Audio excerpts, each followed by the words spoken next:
the #1 Costa Rica real estate and investment podcast, bringing you experts from all over Costa Rica.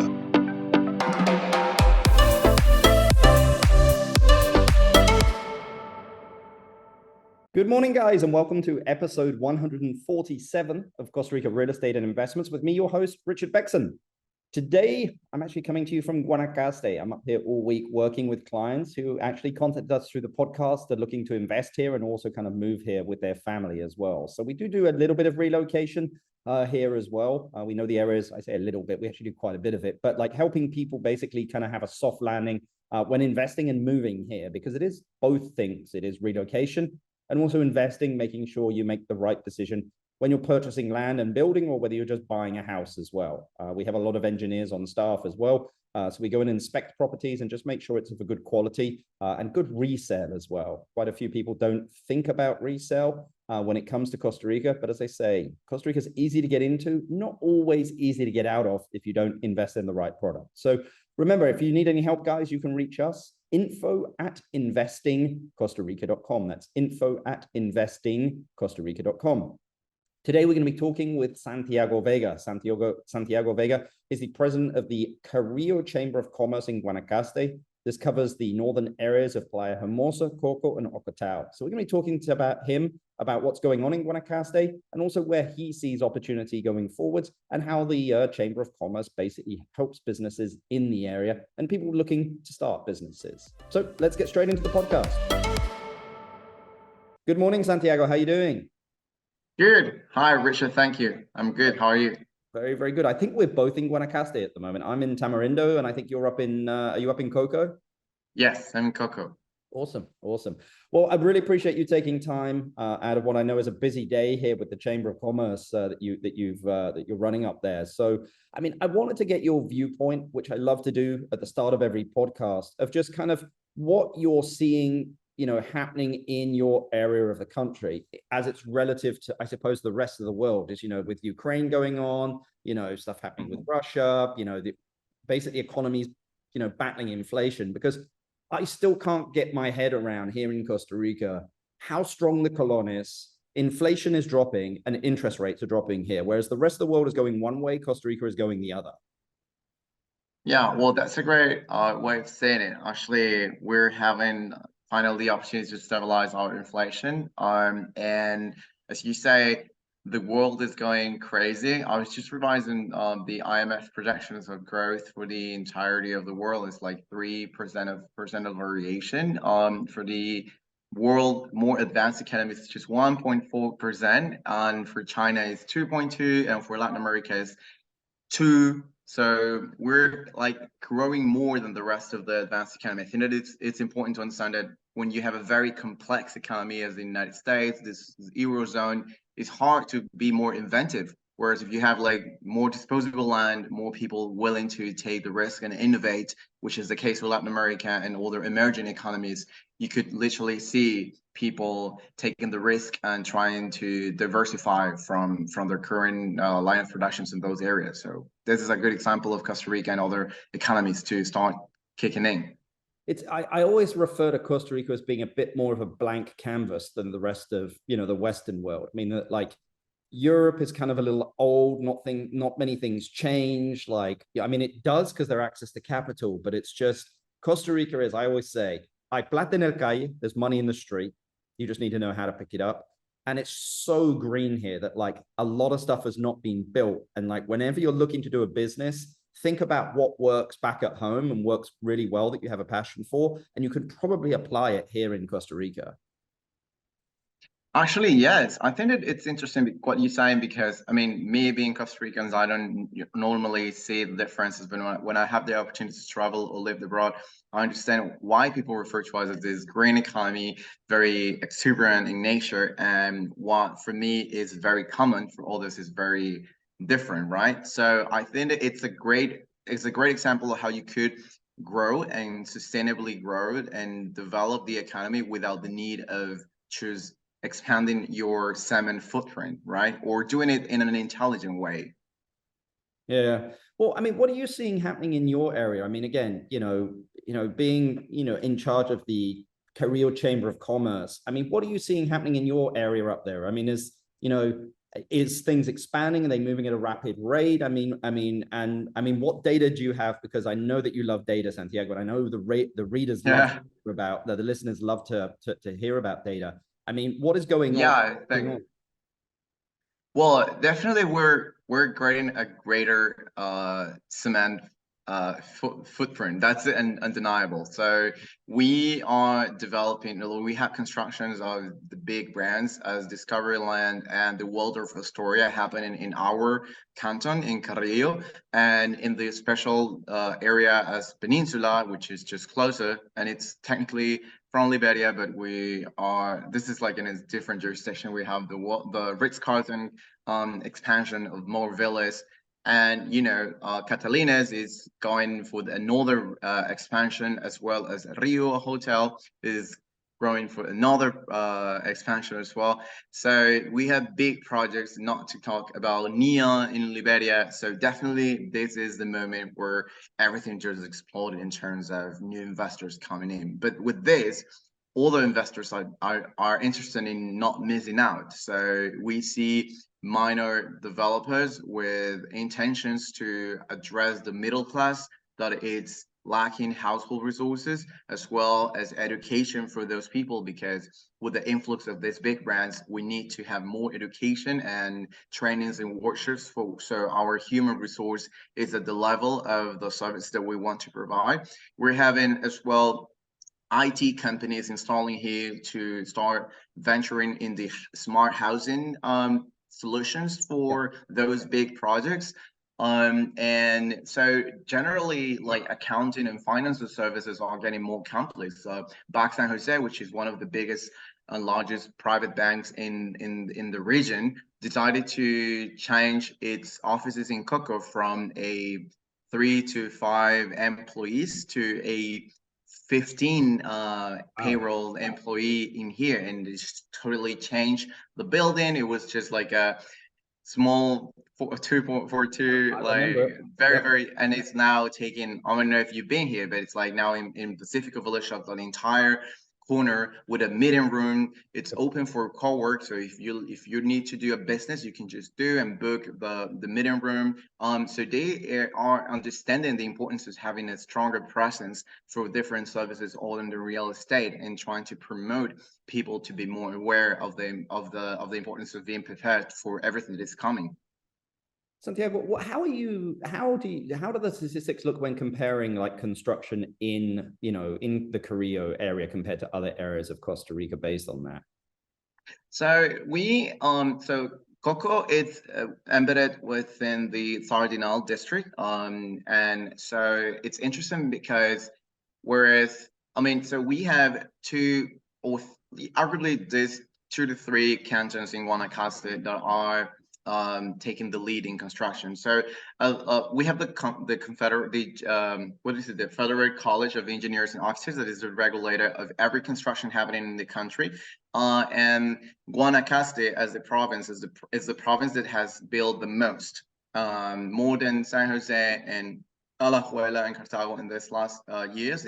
It's representing the biggest percentage variation of construction. And then in Guanacaste, Santa Cruz, which is where Tamarindo is taking the lead in more new square meters of construction. But Santa Cruz has 3 major districts taking the lead, which are Tamarindo, Cabo Velas, and Tempate, where Flamingo and Potrero are. So these 3 districts are all the time trying to compete between each other, because they need to sustain the first place in construction, and they have to get good relationship with the municipality, attract new investors, and get people wanting to go to those places. So we don't have competitors in Carillo, because Sardinal is the only district that concentrates all of the development. And if we talk about districts, Sardinal is the district that built the most over the last 9 years, accumulated even more than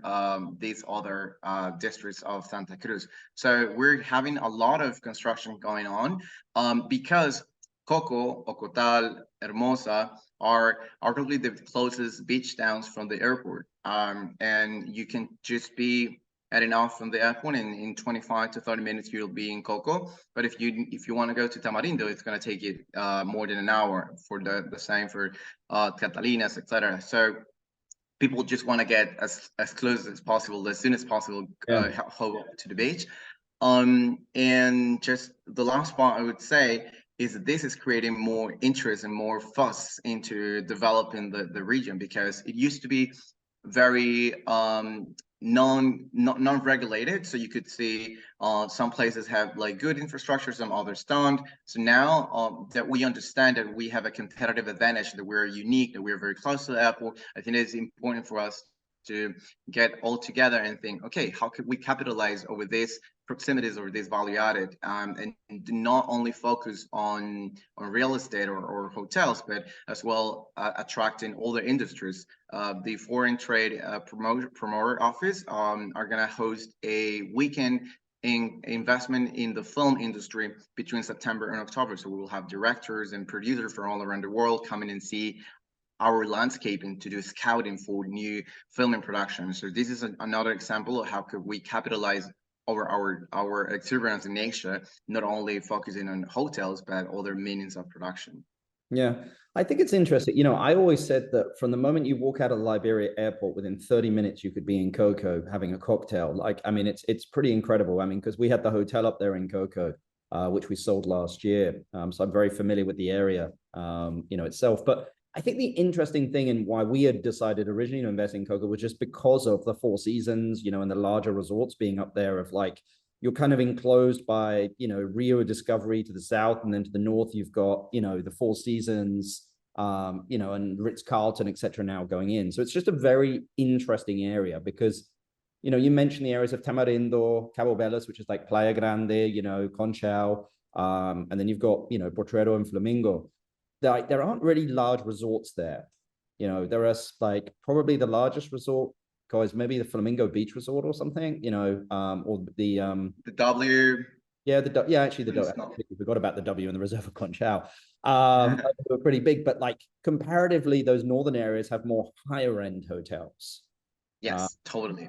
And therefore higher needs of impeccable customer service or delightful experiences for people in terms of tourism, things to do, getting on the yacht and hop on from the beaches. Now people want to have a pickleball court and just kind of extrapolate their lifestyle in those high net worth economies and just come and relax. I remember there was a New York Times article a couple of years ago referring to the Four Seasons here. It's like where the billionaires escape the millionaires. It was very interesting because many of these people that come here, and there are, hedge funds just buying property, or celebrities that are coming to Discoveryland and having their $15 million mansion, whatever.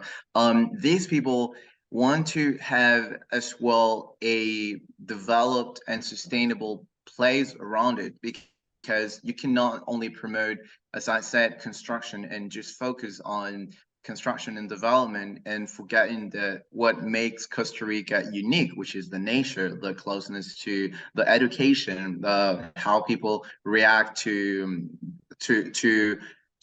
opportunities to make it literally more appealing for them, not creating like this dissociation and putting everybody into their mansion and millionaire lifestyles and forgetting what is around it. We need to have a balance, and this is why the commerce comes in and tries to partner up with public institutions, with entities, with universities. So we collaboratively developed more this region, and we can keep on sustaining a lifestyle of luxury, but as well as development for people that live here. Yeah, I mean, you set up the Costa Rican Chamber of Commerce. Why did you set it up, and what's its goals, if you don't mind me asking, Santi? Because I'm sure quite a few people that live in the area, would be potentially interested in joining. Yeah, well, I mean, it was originally set up by different restaurant owners back in 2020 during the pandemic period. They were just trying to to buckle up and do some like collaborative purchases or getting discounts in bulk, etc. But this wasn't.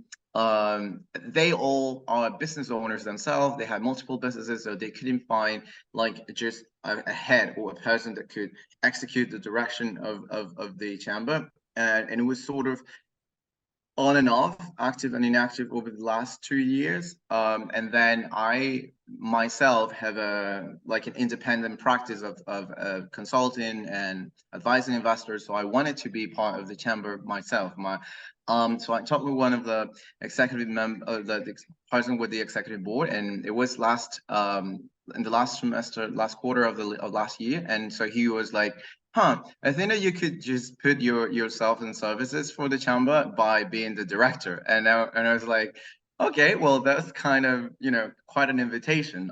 So I started to work with them, or taking it from ground. Literally, it was nothing more than scattered attempts or projects, but they were not sustained in time. So what I did was to develop a competitive agenda, to start talking to ministries from San Jose, with the promoter of foreign trade, CINDE, and other institutions, to start looking at Guanacaste as this next place to do businesses, because I realized that the international airport of Liberia has doubled in market share.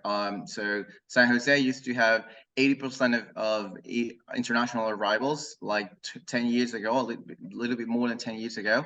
And now Liberia has 15, and now Liberia has 30% of the market share of all the international arrivals. So people are coming to Guanacaste and not going to the rest of the country. They land in Guanacaste and go back. So we need to have more competitive region for this.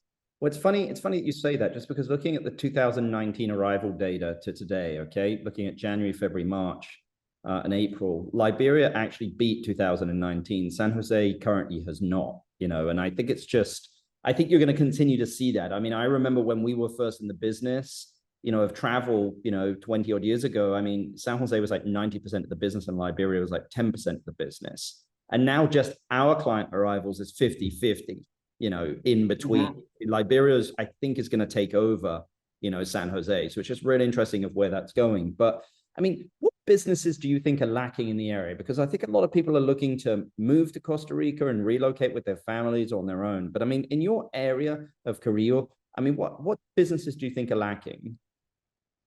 All right. Well, so we certainly need more opportunities for people to spend their money for restaurants, bars, everything related to entertainment. It's very important. We need more manufacturing as well.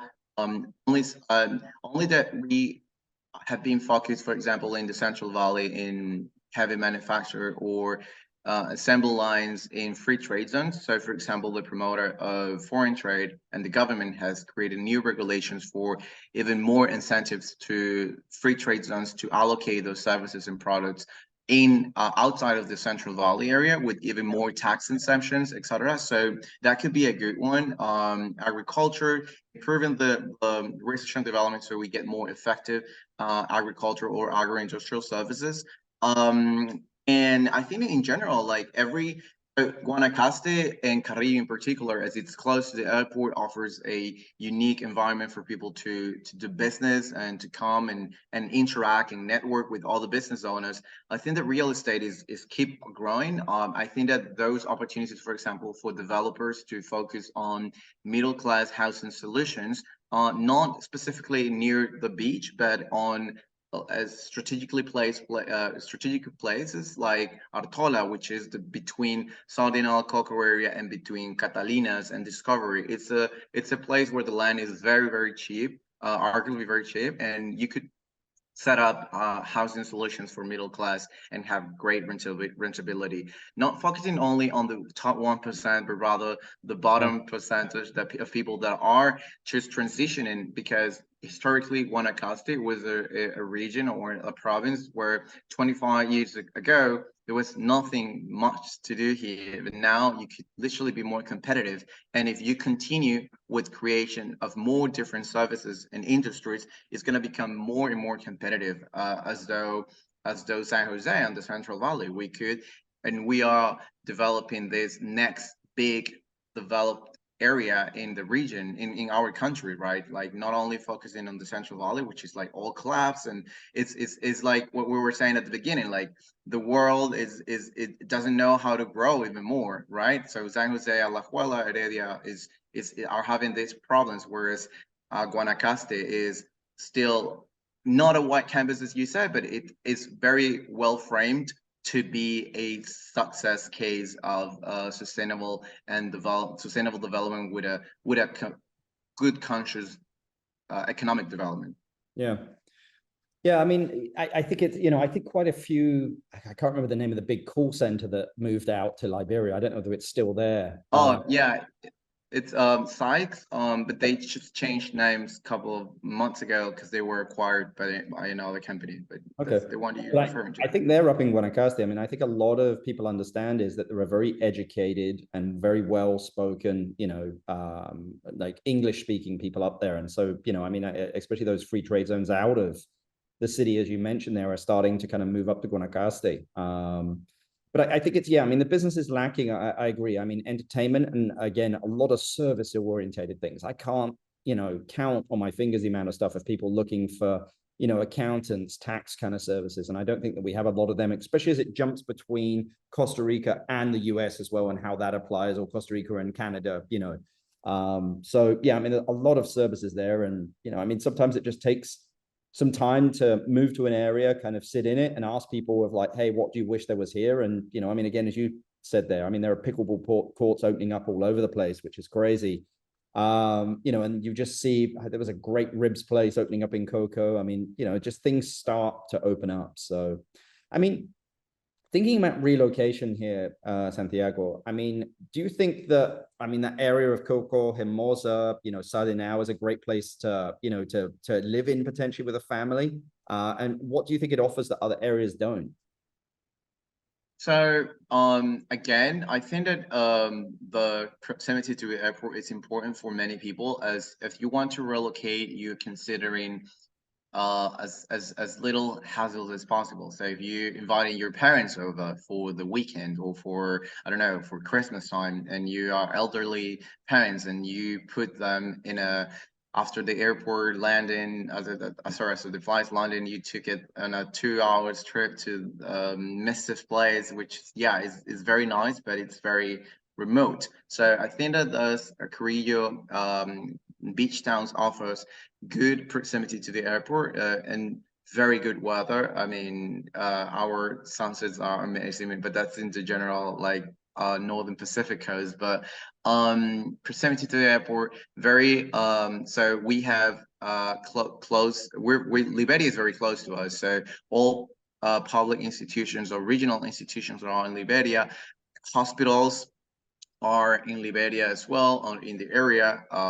Now private hospitals are building in Liberia and developing more projects as well in the Sardinal Carillo area.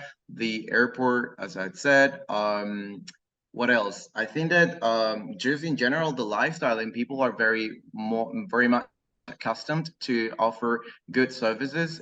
We are still in the process to creating more exceptional customer service, but people in general are very nice. They are honest. You could do a lot of businesses and good. And as more and more people are coming to town, these, for example, accounting services or tax services or financial advisory services are getting more complex. So you could actually find people that couple of years ago you couldn't find, or architects or designers. So it's developing in a way that you could find a lot of people, and it's very well connected by road. And we have a very stable lifestyle here. So I wouldn't say specifically do not move to any other place, but I think that these factors are important mainly because other beach towns in other provinces are more crowded. It tends to be more insecure.